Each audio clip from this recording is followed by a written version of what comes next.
Les douanes comoriennes connaissent une ascension fulgurante cette année et le grand chantier de modernisation de ces services se poursuit. La loi de finances 2017 et celle de 2018 avaient placé la barre très haute. Le ministre des Finances et du Budget, Saïd Ali Saïd Chehan, annonce des prévisions budgétaires de l'exercice 2018 avec des recettes internes de 66 516 milliards de francs comoriens. L'argentier de l'État estime que la loi de finances 2018 s'inscrit dans un contexte économique prometteur. Le lancement des grands chantiers du gouvernement et une redynamisation du secteur privé visent une croissance accélérée et inclusive à moyen terme. Il met en place un ensemble de mesures destinées à renforcer la mobilisation de ressources par l'État. Les douanes sont au centre de ce dispositif. Ce projet de loi a été élaboré dans un contexte marqué par la révision de la stratégie de croissance accélérée et de développement durable. Les innovations majeures concernent essentiellement le changement de l'horizon de l'émergence qui passe de 2040 à 2030. Une vision du chef de l'État, Azali Assoumani, que les douanes comoriennes s'approprient. C'est la vision du chef de l'État, le président Azali Assoumani, qui veut que les Comores soient un pays émergent à l'horizon 2030. Donc c'est une vision très noble et il n'y a pas beaucoup de gens qui sont convaincus par rapport à cela, comme il n'y en avait pas il y a 12 ans, quand le président de la République a eu cette vision de faire que les Comores soient dotés d'une université. Donc on n'était pas nombreux ce jour-là, mais aujourd'hui tout le monde voit que c'est une réalité. Et le fait d'avoir une université à cette époque-là était plus difficile que de faire des Comores un pays émergent aujourd'hui à l'horizon 2030. Donc c'est tout d'abord cette vision. Et cette vision a été reprise par les autorités. Le ministre en charge du budget et des finances des Comores a fait en sorte que cette vision de faire des Comores un pays émergent soit transformée en une volonté au niveau des différentes administrations qui composent le ministère en charge des finances et du budget. Et parmi ces administrations, il y a bien sûr l'administration générale des douanes. Donc en ce qui concerne les douanes, nous avons transformé cette volonté politique du ministre, qui émane de la vision du chef de l'État, en effort. Le déficit public des Comores a perduré en raison d'un recouvrement très faible des recettes fiscales et un niveau élevé de la masse salariale qui ont rendu structurel le déséquilibre budgétaire. La pression fiscale aux Comores, considérée comme l'une des plus basses en Afrique, avec un taux de 13,7%, alors que la norme est de 20% d'objectif de taux de pression fiscale, on estime à près de 18 milliards de manque à gagner. Ce diagnostic montre les défis immenses des douanes comoriennes. C'est très important de faire toutes les réformes dont on a besoin, mais il est encore plus important d'avoir des recettes. Donc les autorités vous laisseront les mains libres de faire le mieux que vous pensez, mais tant que la recette soit là en ce qui concerne l'administration des douanes. Donc pour l'année 2017, globalement, vous savez très bien que la loi de finances rectificative 2017 avait fixé la recette globale de l'État à 64 milliards, 64,063 milliards. La principale hausse est tirée de l'introduction de nouvelles dispositions pratiques de recouvrement des recettes fiscales qui s'est illustrée par la signature du protocole d'accord de coopération entre l'administration générale des impôts et la douane. L'objectif de cet accord est de créer un cadre pour rentabiliser l'action commune à travers une étroite collaboration et partage des responsabilités dans une parfaite transparence. L'impact de ces collaborations se ressentira beaucoup plus au niveau de la collecte et de la gestion des recettes publiques. Les opérateurs économiques, qui sont les premiers partenaires des douanes, participent à cet effort commun et sont les premiers à tirer profit des mesures de rigueur et de la transparence des opérations. La douane, pour nous, c'est un partenaire. Parce que de près ou de loin, on est toujours amené à composer, à travailler, à dialoguer avec elle. D'ailleurs, à l'occasion de la Journée mondiale de la douane, le thème de cette année est l'environnement, un environnement commercial sûr au service du développement économique. Super thème. Que veut le peuple? Je ne pense pas que depuis 2 ans, il y ait de taxes nouvelles. Ou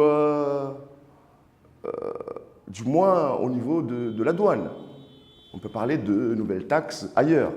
C'est un autre débat. Je ne pense pas qu'il y ait de nouvelles taxes. Sauf que de nouveaux mécanismes de contrôle dans la perception des recettes douanières, donc, ont été, on va dire, accentués dans la perception, dans la rigueur. Et du jour au lendemain, nous sommes passés de 800 en moyenne, 700, 800 millions à plus d'1 milliard. Ça veut dire que la rigueur dans la perception, dans la sécurisation des recettes est là. Maintenant, il faille aller jusqu'au bout de la démarche. Une fois que les recettes sont perçues, il faut encore de la rigueur dans leur usage. Donc, on dit que les Comores n'ont pas de fonds propres. Si la douane prend en charge certaines taxes qui relèvent en principe de l'administration générale des impôts et domaines, la feuille de route du fisc établie met l'accent sur la nécessité de renforcer le suivi des principaux contribuables de manière systématique.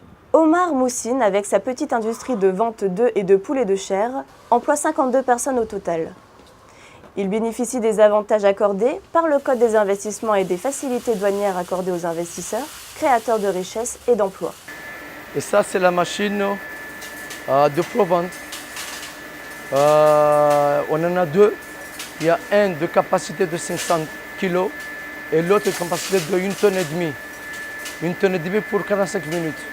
Donc nous pouvons produire jusqu'à 5 tonnes à 8 tonnes par jour. Ça, vous avez les deux machines qu'on appelle couveuse. C'est une capacité de 5280 œufs par machine. Donc nous allons en tout une capacité de 11 000 œufs qui produisent des poussins. Et c'est à partir de 21 jours que nous avons les poussins. Donc nous sommes capables de produire 11 000 poussins par mois, si la demande est là.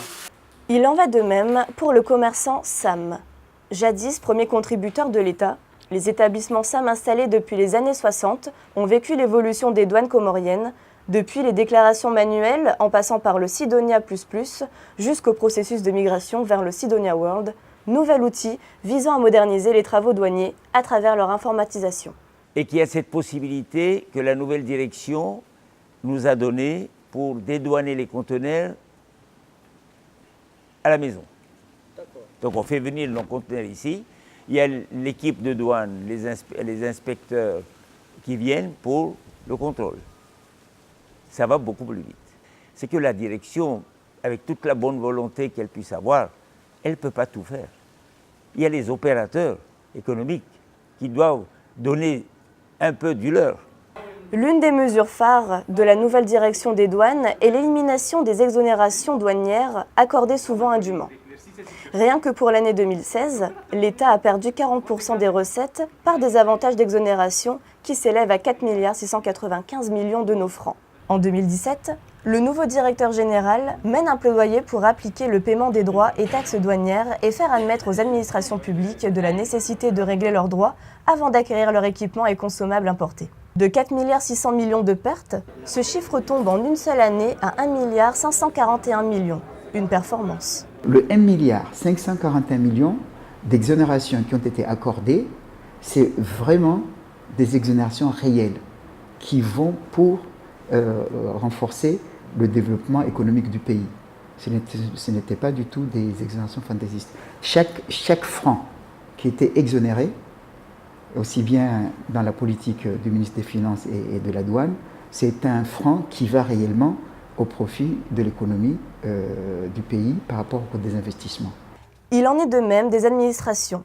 Premier contribuable, les nouvelles mesures des douanes ont permis d'engranger à ce niveau des recettes de l'ordre de 2 126 millions de francs comoriens.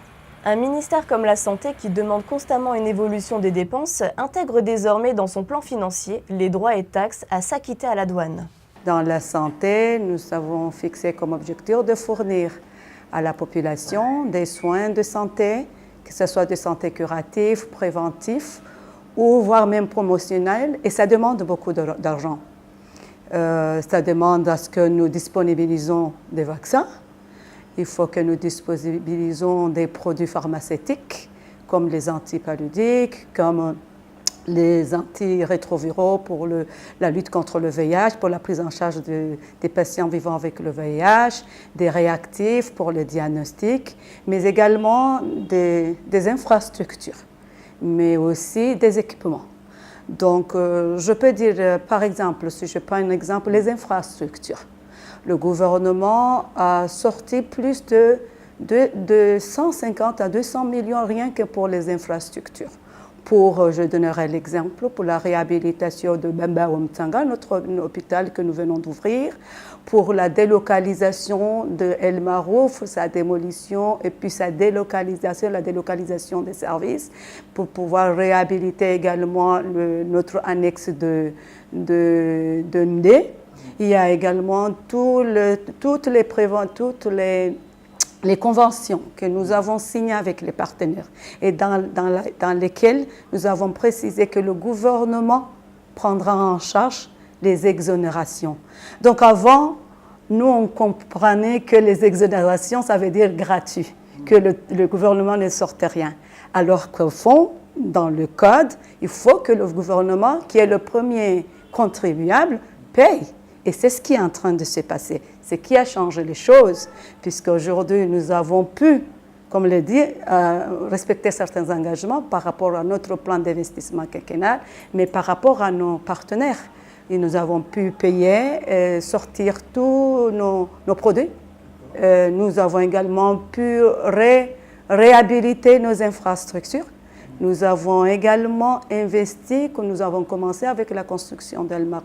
Mais d'une manière générale, on peut maintenant voir qu'on a garanti les salaires, il y a une régularité des salaires. Je crois que ça, c'est un point positif si on arrive à garder, à ce que la douane joue son rôle correctement. Dans ces grandes réformes, la direction des douanes a fait en sorte que le douanier n'est plus en contact avec l'argent. Le recouvrement est désormais assuré par Exim Bank, une institution financière spécialisée qui collecte les paiements effectués et les reverse à la Banque centrale avant de les transférer au Trésor public. Pour parvenir à susciter l'adhésion, à tant de réformes et à vaincre les pesanteurs, le directeur des douanes a organisé plusieurs réunions durant l'année avec les intervenants en douane et les opérateurs économiques. Le Code des douanes a été plusieurs fois présenté avec les auxiliaires de douane, notamment les agences et les transitaires. L'objectif de ces échanges était d'étudier ensemble les nouvelles réformes en cours afin que chaque partie puisse s'approprier le nouveau code en vigueur depuis janvier. La Direction nationale des douanes décide de mettre strictement en application la réglementation de la profession de commissionnaire en douane agréée. De cette décision, il mettra fin aux activités de plus de 200 transitaires pour n'en retenir qu'une trentaine.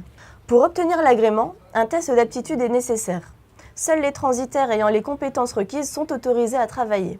Au final, les opérateurs sont les premiers bénéficiaires, ils gagnent en temps et en argent. C'est moi qui évalue, c'est moi qui compte, c'est moi qui revois le document, c'est moi qui revois toute la facture. Donc, en quelque sorte, c'est comme si l'administration a bien compris que nous sommes des partenaires et que nous aussi, nous avons compris que l'administration, c'est un partenaire. Ce n'est pas le modèle police-gendarme, maintenant c'est la coopération. On négocie, on discute ensemble, on travaille en commun accord. Bien entendu, je crois que ça, c'est ce qui est important, c'est ce qui a changé. Quand le client vient chez nous, il nous fait confiance, il nous remet les bonnes factures. Parce qu'aujourd'hui, le monde est petit. Avec Internet, on peut tout savoir. Donc, il n'y a rien à dissimuler. Donc, que le client vienne avec beaucoup de confiance, avec beaucoup d'honnêteté. Et nous, on pourra faire la procédure la mieux adaptée et la procédure qui sera à même de faciliter la transaction entre le client, nous et l'administration. Mais la douane comorienne, c'est aussi une image, une visibilité au niveau de l'extérieur. Classées 22e sur les 24 pays de l'Afrique, les douanes comoriennes sont désormais classées 8e. Gagner des places jusqu'à figurer aux 4 premières est à portée de main. Pour preuve, au niveau des instances régionales, notamment le comité placé sous l'égide de l'Union africaine, les Comores font partie du bureau exécutif composé de 5 membres et occupent la place de vice-président. Plébiscités par les membres, les Comores sont désignés pour abriter la réunion des directeurs généraux des douanes de 2018, une première dans la région. Si on prend l'année 2018, la loi de finances fixe la totalité des recettes à 66,633 milliards. Et la part qui revient à la douane, encore une fois, c'est 29,927 milliards. Ce qui représente, pour l'année 2018, à peu près 44,89%. Un tout petit peu moins de ce que nous avons réalisé l'année dernière. Alors, il y a une chose qui doit être très claire, parce que c'est le message que le ministre des Finances nous a transmis d'une manière tout à fait officielle. C'est que le budget, la recette prévisionnelle de 66,632 milliards, c'est un objectif plancher. Mais la loi ne nous interdit pas d'aller au-delà. Donc l'année dernière, nous avons réalisé un tout petit peu moins de ce que la loi de finances nous demande cette année. Mais cela ne veut pas dire qu'on doit juste s'arrêter là-dessus, mais c'est un plancher, comme le ministre M. Seydel-Chian était très clair là-dessus, c'est un montant plancher. Donc nous estimons et nous espérons que nous pouvons faire mieux. On voit réellement aujourd'hui où vont les recettes douanières. Les gens sont très contents aujourd'hui parce que les fonctionnaires sont payés régulièrement. Les gens sont très contents d'avoir en permanence de l'électricité. Les gens sont très contents de rouler dans des routes qui sont en très bon état. Les gens sont très contents de voir le nombre de chantiers qui sont lancés au niveau du pays, que ce soit au niveau de la santé, que ce soit au niveau de l'éducation et bien d'autres domaines. 2018, les douanes ne vont pas se contenter de la barre des recettes fixées par la loi. Elles comptent faire mieux. Des nouveaux équipements, comme les scanners, seront déployés pour répondre à cet objectif. Pour le directeur général, l'émergence, ce n'est pas un mot. Ce sont des réformes efficaces à mettre en œuvre, une amélioration des services pour satisfaire les opérateurs et des résultats financiers probants.